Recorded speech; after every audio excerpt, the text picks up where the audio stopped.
అయితే విశ్వాసము బలమైన కార్యాలను చూస్తుంది. విశ్వాసంతో ప్రార్థిస్తే గొప్ప కార్యాలను మనము చూస్తాం. పొందుకుంటామా లేదండి? నో డౌట్ అండి. ప్రభువే చెప్పారు కదా, ఇంకా మీరు విశ్వాసంతో ప్రార్థిస్తే ఏదైనా కూడా పొందుకుంటారు. ఎంతమంది నమ్ముతున్నారండి? ప్రార్థించండి. ఏ అవసరం ఉన్నా ప్రార్థించండి. ప్రభువా, నువ్వు ఇవ్వగలుగుటకు సమర్థుడు అని నేను నమ్ముతున్నాను, నువ్వు తప్పక ఇస్తావు. అయితే గమనించాలి, ఇంతవరకు ఈ విశ్వాసం గురించి మాట్లాడుకున్న విశ్వాసాన్ని ఏమంటారంటే సాధారణమైన విశ్వాసం, అందరిలో ఉండే విశ్వాసం, అందరూ వ్యక్తపరిచే విశ్వాసం. అందరం ప్రభువుని నమ్ముతాం, పాప క్షమాపణ కొరకు, రక్షణ కొరకు, ఆయన ఇచ్చే సమాధానం కొరకు, ఆయన చేసే కార్యాల కొరకు అందరం ఆయన దగ్గర ప్రార్థన చేస్తున్నాం. అందరం ఆయన నమ్ముతున్నాం. ఇది అందరిలో జరిగేదేనండి, అందరిలో జరిగేదే. అయితే ఈరోజు నేను మీతో మాట్లాడాలనుకుంటున్న విషయం ఏంటి అంటే, అసలు విషయం ఏంటి అంటే అది సాక్రిఫిషియల్ ఫెయిత్ అంటారు. త్యాగపూరితమైన విశ్వాసం. అంటే ఎంతవరకు బాగా చెప్పారు. ఇంకా విశ్వాసం గురించి లోతుగా తీసుకుని వెళ్తారు అనుకున్నాం, కానీ ఇప్పుడు సడన్గా ఏంటి ట్విస్ట్ ఇస్తున్నారు అని మీరు అనుకోవద్దు. ఈ విశ్వాసం అంతా ఒకవైపు అయితే, ఇప్పుడు మనం మాట్లాడుకోబోయే విశ్వాసం మరొక వైపు. దేవునికి స్తోత్రం. దీనికి నేను ఒక ఇది రాసుకున్నాను. 1 పొందుకునే విశ్వాసం, 2 పోగొట్టుకునే విశ్వాసం. మీరు కొంచెం మీ హృదయాలను సిద్ధపరచుకొని ఇందులో ఏముంది, ఇప్పటి వరకు కాకుండా ఈ విశ్వాసంలో ఏముంది అని మనం ఒకవేళ ఆలోచించగలిగితే లేఖనాల్లో నుంచి కొన్ని విషయాలు మనం తెలుసుకుందాం. మొదటిగా అబ్రహాము జీవితం దగ్గరికి మనం వెళ్దాం. ఆదికాండం 22వ అధ్యాయం 12వ వచనం ఒకసారి త్వరగా చదవండి. ఆదికాండము 22వ అధ్యాయం 12వ వచనం. అసలు ఇస్సాకుని అబ్రహాం ఎలా పొందుకున్నాడండి? విశ్వాసం వల్లే కదా. ఇస్తాను ఇస్తాను ఇస్తాను అని దేవుడు ఊరిస్తూ ఇచ్చిన బిడ్డ. 25 సంవత్సరాలు వెయిట్ చేసి విశ్వాసాన్ని కోల్పోకుండా ఉంటే ఎవరు పుట్టారు? ఇస్సాకు పుట్టాడు.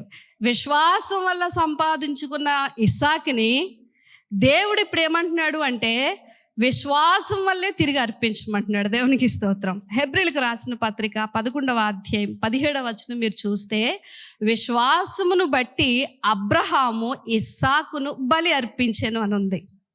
ఇప్పుడు గమనించండి, ఇందాకంతా మనం ఏ విశ్వాసం గురించి మాట్లాడుకున్నాం? పొందుకునే విశ్వాసం. ఎవరు? అబ్రహాము దేవుడి నుంచి విశ్వాసం వల్ల పొందుకున్నాడు. యోబు దేవుని దగ్గర నుంచి విశ్వాసం వల్ల భక్తితో పొందుకున్నాడు. ఇప్పుడు ఈ అబ్రహాము జీవితం దగ్గరికి వచ్చేసరికి దేవుడు ఏమంటున్నాడు అంటే, నువ్వు నిజముగా నన్ను నమ్మితే నీ కొడుకును నాకు బలిగా ఇవ్వు అంటున్నాడు. చూసారా? పొందుకున్నప్పుడు ఎలాంటి నమ్మకం ఉందో పోగొట్టుకున్నప్పుడు కూడా అదే నమ్మకము ఉండాలని దేవుడు ఆశపడుతూ ఉన్నాడు. దేవునికి స్తోత్రం. నా కొరకు నేను అడిగినప్పుడు నా మాటకి విధేయత కలిగి నువ్వు తీసుకున్నప్పుడు ఎలాంటి విశ్వాసంతో ఉన్నావో, ఒకవేళ అది నాకు అవసరమైనప్పుడు తిరిగి ఇమ్మని అడిగితే నీ విశ్వాసం అదే స్థాయిలో ఉండగలదా? ఇది ఈరోజు మనం నేర్చుకున్నాం. హెబ్రీలకు రాసిన పత్రికలో ప్రభు ఏమంటున్నారు అంటే, దేవుడు ఏమంటున్నాడు? ఇస్సాకును బలి అర్పించు. ఇప్పుడు మనం చూద్దాం. అబ్రహాము మోరియా పర్వతానికి వెళ్తున్నప్పుడు ఇంచుమించు 3 దినాల ప్రయాణం అని అనుకుంటాం. ఈ బలి ఇవ్వడానికి ఇస్సాకుని తీసుకొని వెళ్తున్నప్పుడు అబ్రహాము హృదయంలో ఎలాంటి అల్లకల్లోలమైన పరిస్థితులు ఉంటాయి ఆలోచించండి. పుట్టగా పుట్టాడు ఒక కొడుకు. ఎంతో ఇస్సాకుని ప్రేమిస్తూ ఉన్నాడు. ఇప్పుడు అబ్రహాము మనసులో ఒక అల్లకల్లోలమైన పరిస్థితి. ఒకవైపు దేవుడిచ్చాడు, ఈ బిడ్డని ఈరోజు నేను పోగొట్టుకుంటున్నాను, రేపటి నుంచి ఈ బిడ్డ నాతో ఉండడు. కన్న కొడుకు అండి, ఒకే ఒక కొడుకు, ఎంతో కాలం వెయిట్ చేస్తే పుట్టిన బిడ్డ. ఇప్పుడు దేవుడు ఏమంటున్నాడంటే నువ్వు నాకు ఇచ్చి అంటున్నాడు. ఆ టైంలో కన్న తండ్రిగా అబ్రహాము మనసు ఎలా ఉంటుందండి? రేపటి నుంచి ఇస్సాకు నాకు ఉండడనేది ఒక బాధ, ఇప్పుడు తీసుకొని వెళ్ళి నా చేతులతో నేనే దేవునికి అర్పించాలి అనేది మరొక బాధ. నిజంగా నిద్రపోయి ఉంటాడా? ఆహారం తిని ఉంటాడా? ఆ ఆలోచనలు ఎవరితో పంచుకోలేక తన మనసులోనే ఎంత కృంగిపోతూ ఏడుస్తూ ఉండాల్సిన పరిస్థితి. రెండోది మనం చూస్తే పిల్లాడిని బలిచ్చిన తర్వాత ఇంటికి వెళ్ళిన తర్వాత సారాకి నేనేమి చెప్పాలి? ఏంటండి, భార్య అడుగుతుంది కదా, సారా అడుగుతుందా, ఏడి ఇస్సాకేడి అంటే ఏం చెప్పాలి? మన ఇంట్లో ఎవరికైనా ఒకటి జరగరానిది చిన్నది జరిగితే, చిన్న యాక్సిడెంట్ అయితే, లేక చిన్న ఏదైనా ప్రమాదం ఏర్పడితే ఆ న్యూస్ త్వరగా చెప్పడానికి మనము ఇష్టపడం, ఎందుకంటే వాళ్ళు తట్టుకోలేరు అని. ఇప్పుడు నేరుగా అబ్రహాం ఏం చెప్పాలి అంటే ఇస్సాకుని దేవుడికి బలిచ్చేనని చెప్పాలి. సారా దాన్ని జీర్ణించుకోగలదా? ఇదొక సమస్య అండి. ఆ రాత్రంతా ఆ ప్రయాణం అంతా కూడా అబ్రహాము ఎంత నలిగిపోయి ఉంటాడు. అయితే ఒక్క మాట చెప్పనండి, ఈ సమస్యలన్నిటినీ అధిగమించి అబ్రహాము హృదయంలో మరి ఏదో ఉంది, అదే దేవుని మీద విశ్వాసం. దేవునికి స్తోత్రం కలుగును గాక. ఈ బిడ్డని ఇవ్వడము, సారమ్మకి సమాధానం చెప్పడం, వీటన్ని ఈ కలవరంతో ఒకవైపు సతమతం అయిపోతుంటే దీని అంతటిని అధిగమించి దేవుని మీద ఉన్న విశ్వాసం అబ్రహాముకి ఏం చెప్తుంది అంటే, దేవుడు ముసలివాడైపోయిన నీకు సారమ్మ గర్భాన్న ఇస్సాకునిచ్చిన ఆ దేవుడు మరి ఏమైనా చేయగలడు కదా, ఎందుకు వెనకాడుతున్నావు, ఆయన్ని నమ్ము అనే విశ్వాసం ఆయన్ని బలపరుస్తూ వచ్చింది. దేవునికి స్తోత్రం కలుగును గాక. మనకి దేవుడు ఇల్లు అడిగితే ఇల్లు ఇస్తాడు. ఒకవేళ అదే ఇంటిని దేవుడు ఒక సువార్త కోసం, లేకపోతే ఒక ప్రేయర్ సెల్ కోసమో, లేకపోతే ఒక చిన్న మందిరం నడపడం కోసమో, దేనికోసమైనా ఆ ఇంటిని అడిగాడు అనుకోండి, మనం ఇవ్వగలమా? పొందుకున్నది ఎవరు? దేవుని వల్లనే పొందుకుంటాం. లేక మనకి ఏకైక కుమారులు ఉంటారు, పిల్లలు పుడతారు, అదే బిడ్డని డాక్టర్నో ఇంజనీర్నో ఎవరినో చేయాలని మనకు ఆశలు ఉంటాయి, చాలా ఆశలు ఉంటాయి. అదే బిడ్డని సేవకు అడిగితే మనము ఇవ్వగలమా? ఉద్యోగం ఇస్తాడు దేవుడు, ఆ ఉద్యోగం ద్వారా సంపాదించే డబ్బులు ఏవైతే ఉన్నాయో అవి దేవుని పనికి అవసరమైనప్పుడు దేవుడు అడిగితే మనం ఇవ్వగలమా? ఆలోచన చేయండి. దేవుడు రోగాల్లో ఉన్నప్పుడు మొరపెట్టాము, స్వస్థత ఇచ్చాడు, మిగిలిన ఆయుష్కాలం నీదేనయ్యా అన్నాము. పరిచర్యలో మన సంపూర్ణమైన ఆ యొక్క జీవితాన్ని ప్రభు కొరకు ఇవ్వగలమా? పొందుకున్నది ఎవరి వల్ల? దేవుని వల్ల. అవసరమైనప్పుడు, అన్ని వేళలో అడగడండి దేవుడు, అవసరమైనప్పుడు ఏ నమ్మకంతో నువ్వు దేవుని దగ్గర నుంచి పొందుకున్నావో అదే విశ్వాసంతో తిరిగి దేవునికి అర్పించగలగాలి. దేవునికి స్తోత్రం కలుగును గాక. మీకు తెలుసా, అబ్రహాముకి తెలియదండి, ఇస్సాకును బలిచ్చడానికి తీసుకెళ్ళిపోయాడు అంతే.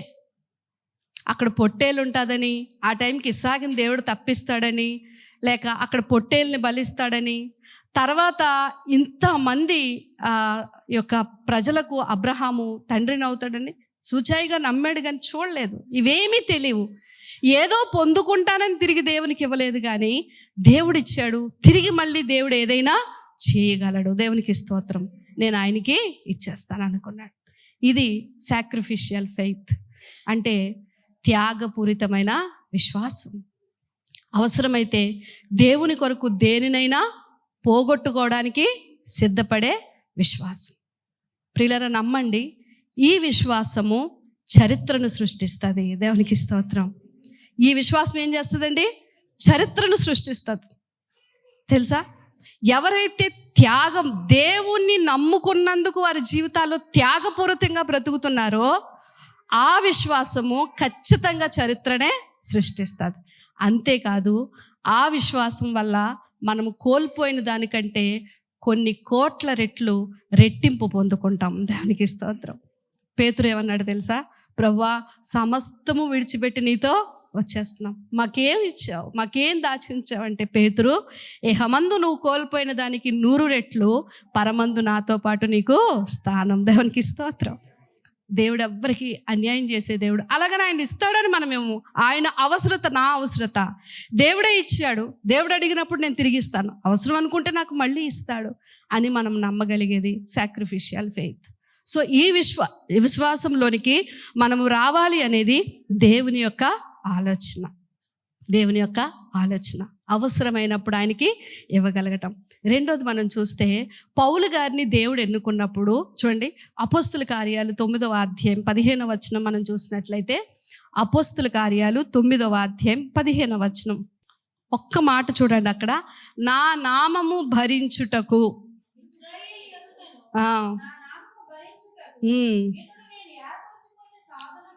చాలండి. పౌలుని దేవుడు ఏర్పరచుకున్నాడు, పిలుచుకున్నాడు. సౌలుని పౌలుగా మార్చుకున్నాడు. ఎందుకు మార్చుకున్నాడంట? ఎందుకు పౌలుని దేవుడు పిలుచుకున్నాడంట? ఆయన నామమును భరించుటకు. ఏమిటి? దేవుని నామాన్ని మనం భరించాలా? మనలను దేవుడు భరిస్తున్నాడు కదండి. ఆయన మన భారము భరించే దేవుడు. అనుదినము మన భారము ఆయన భరిస్తూ ఉన్నాడు. నీ భారమంతా ఆయన మీద వేయము, ఆయన నీకు విశ్రాంతిని ఇస్తాడు. మన భారం భరించడానికి దేవుడు వచ్చాడు ఈ లోకానికి. అయితే రెండవ కోణం ఏంటో తెలుసా? ఆయన నామమును కూడా మనం ఏం చేయాలి? భరించాలి. ఇప్పుడు పౌలు గారు యెరూషలేము వెళ్ళబోతున్నారు. ఆయనకి ప్రాణహాని ఉంది. ఆయన్ని చంపాలని చూస్తూ ఉన్నారు. అనేక మంది వచ్చి, పౌలా నువ్వు వెళ్ళొద్దయ్యా, నీకు అక్కడ అపాయం ఉంది, దేవుడు చూపిస్తా ఉన్నాడు, నువ్వు ఆగిపో అని బ్రతిమలాడుతూ ఉంటే, దేవుడు పౌలుని ఎన్నుకున్న ఆ యొక్క ఉద్దేశం పౌలు ఎరుగును కనుక, నేను చావనైనా చస్తాను కానీ యెరూషలేముకు వెళ్ళడము మానేయను. నేను అక్కడ యూదులకు కూడా సువార్త ప్రకటించాలి. ఇంతవరకు అన్యజనుల మధ్య నేను సువార్త ప్రకటించాను, మిగిలిపోయినది ఏదైతే ఉందో అది యూదుల మధ్య కూడా నేను సువార్తని ప్రకటించాలి. యేసయ్యే నిజమైన దేవుడని నేను చెప్పాలి. వాళ్ళకి కోపం వచ్చి నా ప్రాణం తీసేస్తారు, అయినా పర్వాలేదు, ఆయన నామమును నేను వరించుటకు వెళ్తాను. దేవునికి స్తోత్రం. యేసు ప్రభువు నమ్ముకున్నందుకు మన జీవితంలో కొన్నిసార్లు నిందలు భరించాల్సి వస్తుంది. ఏం భరించాలండి? నిందలు, వెలివేతలు భరించాలి. తెలుసా? సూటిపోటి మాటలు భరించాలి.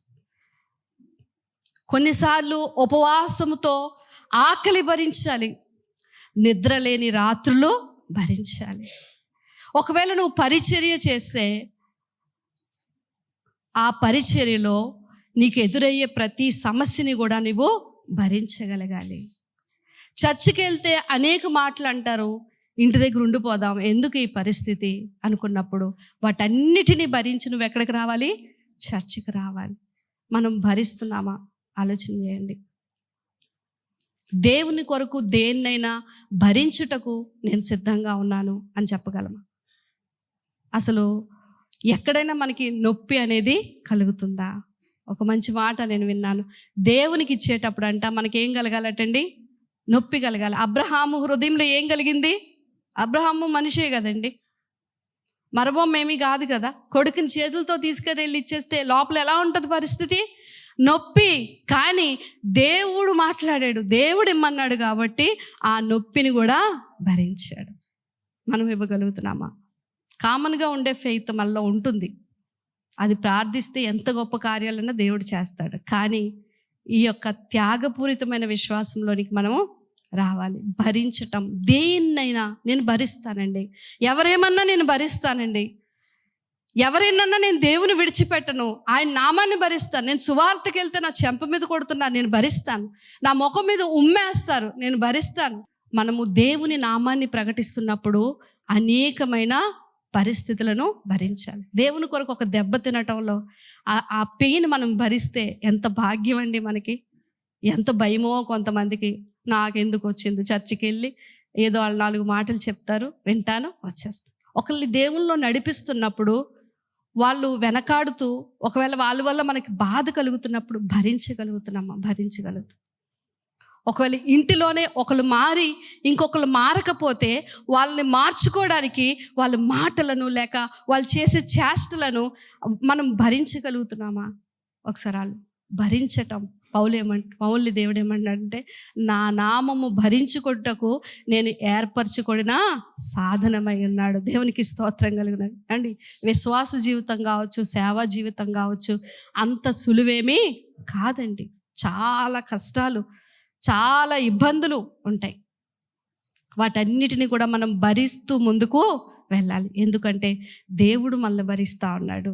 అవసరమైనప్పుడు, అన్ని వేళలా అది అవసరం పడదు, అవసరమైనప్పుడు నేను ఇలాంటి విశ్వాసాన్ని కూడా నేను కనపరచాలి. అని చిన్న చిన్న వాటికి దేవుని మీద మనం అలగడం, దేవుని మీద సణుక్కోవడం, దేవుణ్ణి ప్రశ్నించటం, ఇలా మనం చేస్తే కామన్ ఫెయిత్లోనే, అంటే సాధారణమైన విశ్వాసంలోనే ఇంకా మనం ఉండలేకపోతే ఈ త్యాగపూరితమైన విశ్వాసంలోనికి మనం ఇప్పుడు వస్తాం. దేన్నైనా దేవుని కొరకు వదులుకోవడం, దేన్నైనా దేవుని కొరకు భరించటము అనేది వాక్యంలో ఉన్న మరొక విశ్వాసం. ఆ విశ్వాసంలోనికి మనం రావాలి.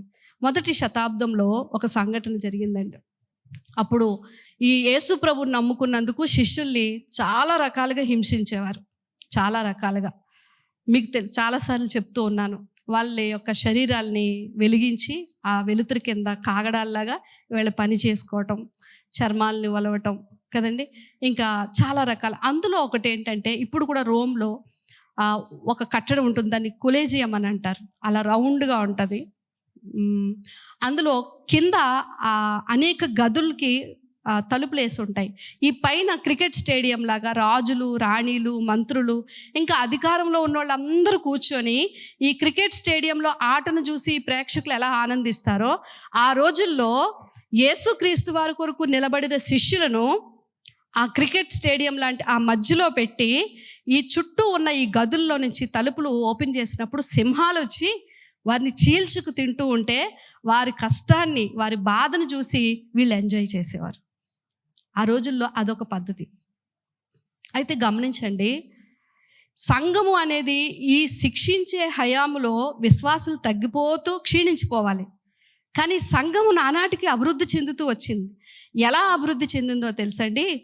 ఈ శిక్షించబడే వాళ్ళు, దేవుని కొరకు నిలబడిన వీళ్ళంట, ఎప్పుడైతే ఈ సింహాలను పంపించి చిన్న పిల్లలను, భర్తలను, భార్యలను, ఆడవాళ్ళు మగవాళ్ళు తేడా లేకుండా వీళ్ళందరినీ చీల్చుకు తింటూ ఉంటేనట, ఈ ప్రేక్షకులైన వాళ్ళు పైనుంచి చూసి ఆనందిద్దాము అనుకుంటే ఇక్కడ చంపబడుతున్న వీళ్ళు ఏం చేసేవారంటో తెలుసా? సింహాలు వచ్చి వాళ్ళని చీల్స్తూ ఉంటే ఆకాశం వైపు చేతులెత్తి పాటలు పాడుతూ దేవుని స్తుతించేవారట. దేవునికి స్తోత్రం. పాటలు పాడుతూ దేవుని సంతోషంగా అండి, అది బాధతో కూడా కాదు, చాలా ధైర్యంగా ఉండేవారట. ఈ రోమన్ సైనికులు ఎవరైతే ఉన్నారో, ఈ అధికారంలో ఉన్నవాళ్ళు, ఈ చుట్టుపక్కల ఇది చూస్తున్న వాళ్ళందరూ కూడా సింహం వచ్చి వాళ్ళని చీల్చుకు తినేస్తూ ఉంటే వీళ్ళకి ఎక్కడి నుంచి ధైర్యం వచ్చింది, వీళ్ళకి ఎక్కడి నుంచి పాటలు వస్తున్నాయి అని చాలామంది ఆలోచించేవారటండి. ఆలోచించి మనిషి దేనికి భయపడతాడో తెలుసా? మరణానికే భయపడతాడు. అన్నిటికంటే మనం ఎక్కువ దేనికి భయపడతామంటే మరణానికే ఆ మరణంలో కూడా వీరికి భయము లేకుండా సంతోషిస్తున్నారు అంటే వీరు నమ్మిన నమ్మకము సాధారణమైనది కాదు. సో ఆ విశ్వాసం నాకు కూడా కావాలి, ఆ విశ్వాసం మాకు కూడా కావాలి అని వారి యొక్క విశ్వాసము, ధైర్యము చూసి చుట్టూ ఉన్నవాళ్ళు మారిపోయేవారట. దేవునికి స్తోత్రం. అణగార్చేద్దామని సంఘాన్ని ఇలాంటి ప్రయత్నం వారి చేస్తే, ఆ ధైర్యాన్ని, ఆ విశ్వాసాన్ని, క్రీస్తు కొరకు నిలబడిన వారి యొక్క విశ్వాసాన్ని చూసి సంఘము నానాటికి అభివృద్ధి చెందుతూ వచ్చింది. దేవునికి స్తోత్రం కలుగునుగా. మనకు ఆ ధైర్యం ఉందండి? ధైర్యం లేకపోతే దేవుని కొరకు నిలబడకూడదండి. ధైర్యం ఉండాలి మనకి. దేన్నైనా ఎదుర్కోవాలి, ఒక అడుగు ముందుకు వేయాలి. సంఘము అభివృద్ధి చెందుతూ వచ్చింది. అలాగని మీరు భయపడిపోకండి. మీకు ఉన్నది ఉన్నట్లు చెప్పడం నా బాధ్యత. వాక్యంలో ఉన్న ప్రతి కోణాన్ని మీ దగ్గరికి తీసుకురావడం మా బాధ్యత. కానీ దేవుడు గొప్పవాడు. మీరు ఎంత తట్టుకోగలరో అంతే మీ మీదకి తీసుకొని వస్తాడంటే. చూడండి ఒకసారి కొరింథీయులకు రాసిన పత్రిక 10వ అధ్యాయం 13వ వచనం ఒకసారి చూసినట్లయితే, కొరింథీయులకు రాసిన మొదటి పత్రిక 10వ అధ్యాయం 13వ వచనంలో మాట అంతా కాదు, అక్కడ సహింపగలిగినంతే అనుందా? రెండోది సహించగలుగుటకు అనుంది కదండి. మీ బైబిల్లో అండర్లైన్ చేసుకోండి ఈ రెండు మాటలు. సహించగలిగినంతే అనుంది, రెండోది సహించగలుగుటకు. ఈ రెండు మాటలు ఉన్నాయి కదా. దేవుడు చూడండి, ఎవరి విశ్వాసం ఎంతో ఆయనకి తెలుసు. కొంతమంది ఎలా ఉంటారంటే అన్నీ ఇస్తే దేవుళ్ళో ఉంటారు కదండి. వారికి ఎక్కడైనా చిన్న బాధ కలిగింది అనుకో, ఎవరిని విడిచిపెట్టేస్తారు? దేవుడికి తెలుసు, నా కుమార్తెకి ఇస్తేనే నిలబడుతుంది, ఇవ్వకపోతే నిలబడదు. ప్రార్థించినట్టు ఇల్లు ఇచ్చేయాలి, ఇల్లు లేకపోతే బీపీ మిషన్లో చూసారా, బీపీ ఇలా మిషన్ నొక్కుతూ ఉంటే విశ్వాసం అది ఒకసారి ఇలా బయటికి పైకి వెళ్తుంది, మళ్ళీ ఆ మిషన్లో ఇలా గాలి తీసేస్తే కిందకి వచ్చేది. కొంతమంది విశ్వాసం ఎలా ఉంటుందో తెలుసా? అదేనండి, ఏదైనా పొందుకున్న వెంటనే అమాంతము దేవునికి స్తోత్రం, స్తుతి కూడిక, హల్లెలూయా, సువార్త అన్నిటికీ వచ్చేస్తాం మనం. కానీ ప్రార్థనకి ఎక్కడైనా సమాధానం రాకపోతే ఏం జరిగింది, ఏమిస్తున్నాడు దేవుడు, ఏం వస్తాంలేండి అని మనం కిందకి తగ్గిపోతూ ఉంటాం. దేవునికి ఆ సంగతి తెలుసు. కొంతమంది ప్రార్థన చేస్తే దేవుడు వెంటనే ఇచ్చేద్దాడండి తెలుసా, ఎందుకంటే ఇవ్వకపోతున్నా ఉండవు, కనబడవు ఇంకా, దేవునికి తెలుసు. కానీ కొంతమందిలో ఏళ్ల తరబడుతున్నా ఏ కార్యము జరగదు, ఏ మేలు చూడలేరు, పైగా కష్టాలు, బాధలు, ఇబ్బందులు, ఓర్చుకోలేని పరిస్థితి కదండి. కానీ దేవుడు ఇంకా వారిని అదే స్థితిలో ఉంచుతూ ఉంటాడు. ఆయనకి నమ్మకం ఏంటి అంటే, నా కుమార్తె, నా కుమారుడు నేను ఇవ్వకపోయినా, నేను కార్యం చేయకపోయినా దీన్ని సహించగలరు. దేవునికి స్తోత్రం, హల్లెలూయా. ఇంకోటి ఏంటంటే, ఆ సహించగలుగుటకు అంట దేవుడు మనకి బలాన్ని ఇస్తూ ఉంటాడు. మనకు కూడా అనిపిస్తూ ఉంటుంది తెలుసండి, ఓపిక చచ్చిపోతూ ఉంటుంది కొన్నిసార్లు, భరించలేము. కానీ మళ్ళా ఎందుకో లేచి నిలబడతా ఉంటాం, మళ్ళీ ఓపిక పడుతూ ఉంటాం, అటు ఇటు సర్దుకొని మళ్ళీ చర్చికి రావడం మొదలు పెడతాం, మళ్ళీ ప్రార్థన చేస్తాం. చూస్తే కష్టాలు, చూస్తే బాధలు, చూస్తే అనేక రకాల ఇబ్బందులు ఉన్నాయి. కానీ దేవుణ్ణి మాత్రం విడిచిపెట్టకుండా ఓపికతోనే ముందుకు వెళ్తూ ఉంటాం. కనుక ఎవరి మీద ఎంత బరువు మోపాలో దేవునికి బాగా తెలుసండి. కొందరు ఇవ్వకపోయినా కొనసాగుతారు, వాళ్ళకి ఇవ్వకపోయినా అవసరమైతే దేవుని కోసం త్యాగము చేయగలరు, దేన్నైనా వదులుకోవడానికి ఇష్టపడగలరు. కనుక దేవునికి అన్నీ తెలుసు కాబట్టి మీరు చేయలేనిది మీ మీద ఎప్పుడూ పెట్టడండి, చేయగలిగే వారి మీదే ఆయన పెడతాడు. దేవునికి స్తోత్రం. ఈ హయాంలో ఈ కార్యాలు జరగవు, ఏమీ అవ్వదు, శ్రమలు, మారరు మనుషులు, ఇబ్బందిగా ఉంటుంది. కానీ దేవుణ్ణి మనం అనుసరిస్తూ ఉంటాం, ఏమీ పొందుకోము. కానీ మనలో మాత్రం దేవుడు ఒక కార్యాన్ని జరిగిస్తూ ఉంటాడు. దేవునికి స్తోత్రం. అదేంటో తెలుసా? మన విశ్వాసాన్ని బలపరుస్తూ ఉంటాడు. ఈ అల్ప విశ్వాసం కాస్త బలమైన విశ్వాసంగా మారుతూ ఉంటుంది. కనుక దేవుడు అలా కూడా మన జీవితాల్లో పనిచేస్తూ ఉంటాడు. కనుక చాలా మాటలు ఉన్నాయి, అయితే మనం గమనించాలి. దేవుని కొరకు అవసరమైనప్పుడు మోషే కూడా ఏమంటాడంటే, క్రీస్తు నిమిత్తము ఐగుప్తు యొక్క ధనమును విడిచిపెట్టుకున్నాడు. క్రీస్తు నిమిత్తము నిందే మేలనుకున్నాడు, కానీ దేవుని విడిచిపెట్టి నాకు వచ్చే ఐగుప్తుల యొక్క సుఖము నాకు వద్దు అనుకున్నాడు. ఎన్ని కష్టాలు పడి ఉంటాడు మోషే అసలు అరణ్యంలో. అంటే 20 లక్షల మందికి పాస్టర్ గారండి, ఊహించండి. 100 మంది సంఘాన్ని నడిపిస్తే ఎలా ఉంటుంది?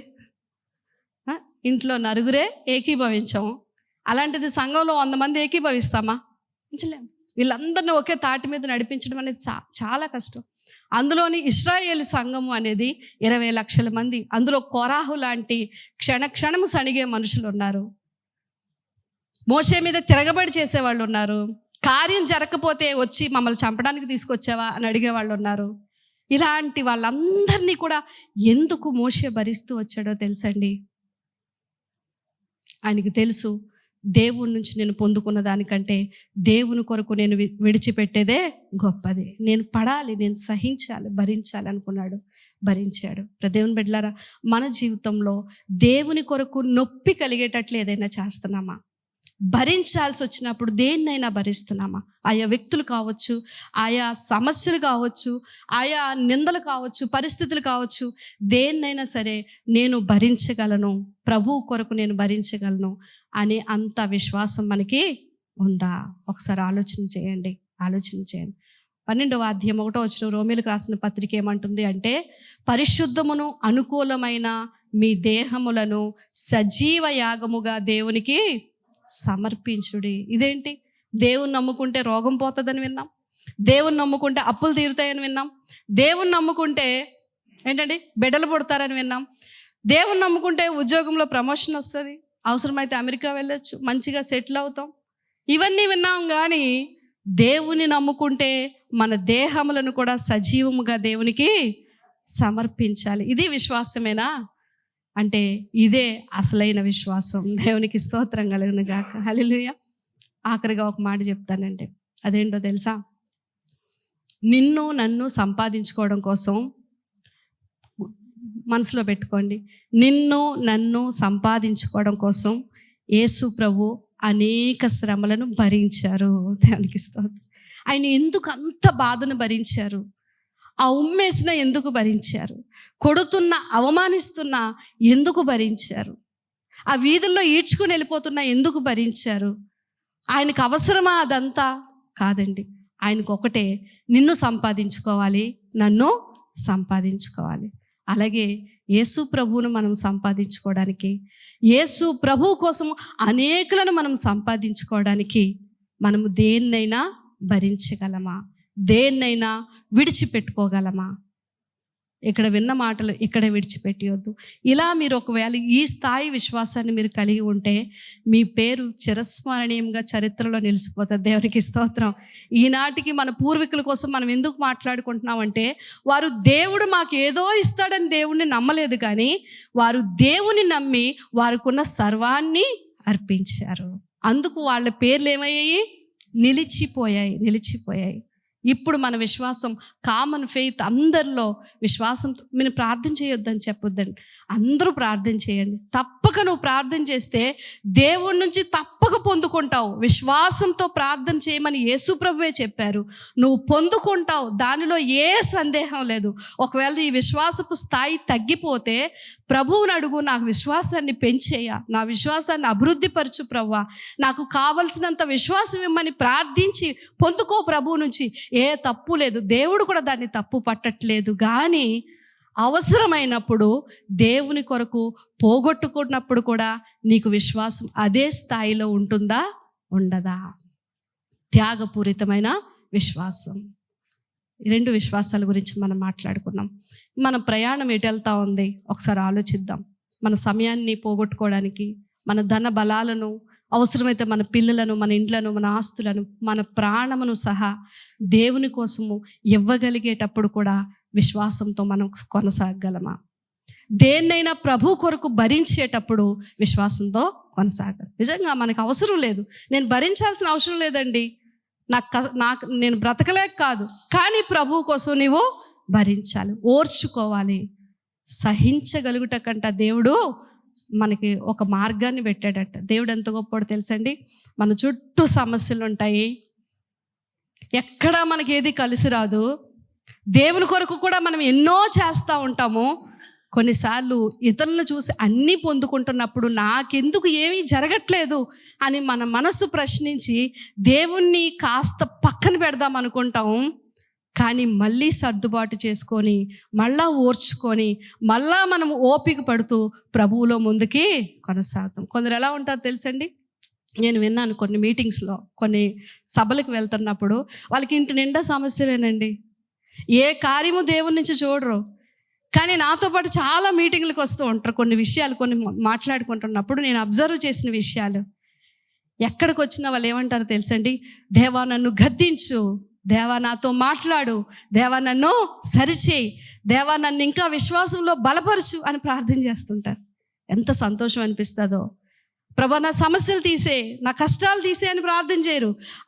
ఆ మీటింగ్లకు వచ్చి కూడా కూర్చొని ఏమని ప్రార్థన చేస్తారు తెలుసండి, నా విశ్వాసమును బలపరచు ప్రభా, నాతో మాట్లాడు, నన్ను గద్దించు, నన్ను సరిచేయి అని ప్రార్థన చేస్తూ ఉంటారు. దేవునికి స్తోత్రం. అలా మనం ఉండగలుగుతున్నామా? ఈ 1-2 వారాల్లోనే మేము రాజమండ్రిలో ఉన్నప్పుడే, మరి దేవుడు నాకు ఎందుకో ఆ ప్రేరేపణ వచ్చినా కూడా అవకాశం లేక నేను వెళ్ళలేదు కదండి. రాజమండ్రి మీటింగ్స్లో ఉన్నప్పుడు ఒక సేవకులు, మరి గోదావరిలో ఒక 8 మంది పిల్లలు పడి చనిపోయారు. చూసారు కదా మీరు అందరూ. అందులో కాకినాడలో ఉన్న ఒక సేవకుడు, వాళ్ళిద్దరు కొడుకులు కూడా అందులో ఉన్నారు. 2 పిల్లలండి, ఆరాధన చేసే పిల్లలు, చక్కటి పిల్లలు, ఆరోగ్యవంతమైన పిల్లలు. 2ని కూడా పాస్టర్ గారు కూడా కోల్పోయారు. నాకు నిజంగా అనిపించింది, ఆన్ ది వే వస్తూ ఒకసారి వెళ్ళి పలకరిస్తే బాగుండని. కానీ పరిస్థితులు అనుకూలించక మరి ఇంకా ఆలోచన నేను చేయలేకుండా వచ్చేసాను. కానీ మరి వారి యొక్క మాటలు మనం చూస్తూ ఉంటేనండి, నేను ఒకటే దేవుని స్తుతించాను, ప్రభువా నేటి తరములో కూడా ఇటువంటి విశ్వాసాన్ని మేము చూస్తున్నందుకు నీకు స్తోత్రాలని దేవుని స్తుతించాను. హల్లెలూయా. ఏంటంటే జీవితంలో పిల్లలే పోతే మనకి ఎంత అసలు ఇంకా దేనికోసం బ్రతుకుతున్నాం అనిపిస్తుంది కదండి. పిల్లలకి చిన్న ఆరోగ్యం బాగోపోతేనే తల్లడిల్లిపోతుంది తల్లి ప్రాణం, తండ్రి ప్రాణం. అలాంటిది ఇద్దరు బిడ్డల్ని కోల్పోతే వాళ్ళు చెప్తున్న మాటలు, ఇక మా జీవితంలో ఏమీ లేదండి, మేము సంపూర్ణంగా దేవుని పరిచర్య చేసుకుంటాం. సాక్షి ఎక్కడి నుంచి వస్తుంది ఈ ధైర్యం? దేవుణ్ణి నమ్ముకున్నందుకు మనకు ఆ ధైర్యం వస్తుంది. మంగళగిరిలో కృపా సమాజం అనే ఒక చర్చి కాలిపోయింది సేవకులు.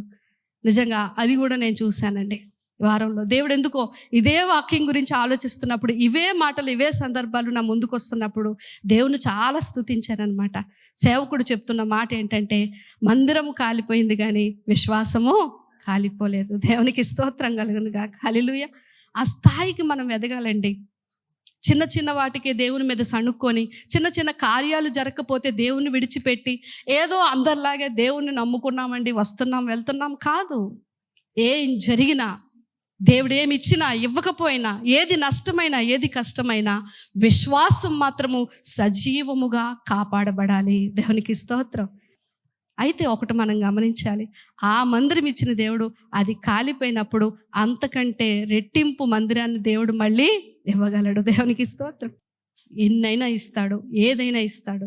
ఈ సాక్రిఫిషియల్ ఫెయిత్, ఏదైతే త్యాగపూరితమైన విశ్వాసం ఉందో అది చరిత్రలో నేను నిలబెడతాదండి. దేవునికి స్తోత్రం. నీ గురించి 10 మంది మాట్లాడుకునేలా చేస్తుంది. నీ చరిత్ర మారుమ్రోగేలా చేస్తుంది. దేవుడి నుంచి నువ్వు పొందుకుంటే నీ వరకు అది ఉంటుంది. నీ పిల్లలు అనుభవిస్తారు, నీవు అనుభవిస్తావు. వద్దని నేను అన్ను, అది చాలా మంచి విషయం. దేవుడు ఇస్తాడు, ప్రార్థించమన్నాడు, అడగమన్నాడు. ఈ పొందుకునే విశ్వాసం మీ అందరిలో ఉండటం చాలా మంచిది. అవసరమైతే దేవుని కొరకు దేన్నైనా పోగొట్టుకున్నప్పుడు, పోయినప్పుడు కూడా ధైర్యంగా, విశ్వాసంగా ప్రభు కొరకు నిలబడగలమా? అలాంటి ఉన్నతమైన స్థితిలో దేవుడు మన సంఘాన్ని నిలబెట్టాలని మనస్ఫూర్తిగా కోరుకుంటూ ఈ మాటలు ముగిస్తున్నాను. సేవకులు వచ్చి ప్రార్థన చేస్తారండి. ప్రార్థన చేసుకుందాం.